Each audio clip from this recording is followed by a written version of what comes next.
कहानी की शुरुआत होती है एक ऐसे भारत से जहां हवा में बारूद की महक और हर गली में लाशों की परछाइयां थी, जहां इंसानियत मर चुकी थी और हर शहर एक जंग का मैदान बन चुका था। इसी अंधेरे दौर में दो नाम धीरे धीरे लोगों की उम्मीद बन गए, रेस्टार और कालू। दोनों अलग अलग शहरों से, दोनों की जिंदगी अलग, पर एक ही मकसद, इंडिया को गुंडों से आजाद कराना। जहां रेस्टार की आंखों में बचपन का वो दर्द था जो उसने अपने पिता को गुंडों के हाथों खोकर देखा था, वहीं कालू की रगों में आग थी जिसने अपनी मां को खून से लथपथ देखा था। धीरे धीरे रेस्टार और कालू ने पूरे भारत के हर कोने में अपना खौफ फैला दिया, पर इस बार ये खौफ अच्छा था, इंसानियत के दुश्मनों के लिए मौत का पैगाम। पर हर नायक की राह में होता है एक राक्षस। इस बार वो राक्षस था देवा, भारत का सबसे बड़ा माफिया जो खुद को गुंडों का भगवान कहता था। देवा ने देखा कि उसके बनाए हुए गुंडा साम्राज्य की जड़ें हिल रही हैं और इन जड़ों को काटने वाले रेस्टार और कालू हैं। वो गुस्से में आग बन गया। उसने अपनी पूरी फौज इकट्ठा की, एक ही हुक्म दिया, इन दोनों को मिटा दो हमेशा के लिए। पहला बार रेस्टार पर होता है। एक रात रायस्टार अपने अड्डे पर बैठा होता है। एक कॉल आता है, एक गुप्त मिशन, एक जगह बुलाया गया। रायस्टार अपनी ब्लैक एसयूवी में निकलता है। जैसे ही उसकी कार एक सुनसान ब्रिज पर पहुंचती है,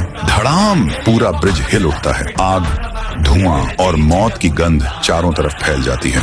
एक दूर खड़ा गुंडा फोन पर कहता है, रेस्टार खत्म। खबर पूरे इंडिया में फैलती है। देवा हंसता है, अब बस कालू बचा है, लेकिन कहानी अभी बाकी है। कालू को जैसे ही पता चलता है कि रेस्टार मारा गया, उसके अंदर कुछ टूट जाता है। वो चुप नहीं बैठता। वो रेस्टार के अड्डे पर पहुंचता है। हर दीवार लहू से सनी थी, हर कोना जल चुका था, पर तभी देवा की फौज उस अड्डे पर हमला कर देती है। चारों ओर गोलियां, विस्फोट और फिर धुआं ही धुआं। कोई नहीं जानता कि ये कैसे हुआ। जब धुआं हटता है तो सामने बस लाशें होती हैं। देवा की आधी फौज मारी जा चुकी थी। देवा खुद डर जाता है। वो भागता है, अपने सबसे भरोसेमंद आदमी को बुलाता है और चिल्लाता है, तूने कहा था रेस्टार मरा है। फिर वो कौन था जो धुएं में मौत बनकर निकला? और फिर देवा उसे वहीं गोली मार देता है। सच सामने आता है। दरअसल ब्रिज पर जो धमाका हुआ था वो रेस्टार ने खुद प्लान किया था। उसने अपनी मौत का झूठा खेल रचा ताकि देवा को लगे कि वो जीत गया है।